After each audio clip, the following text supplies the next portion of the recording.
Bawat bata may tanong, Ba't ganito? Ba't ganon?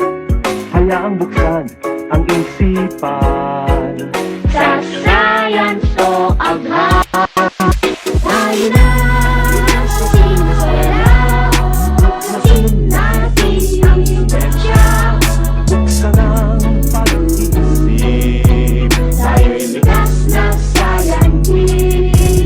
Tayo na sa siniswela. Buksan natin ang sinesya. Kinabukasan ng ating bayan, siguradong makakamtan. Sa daigdig ng agha,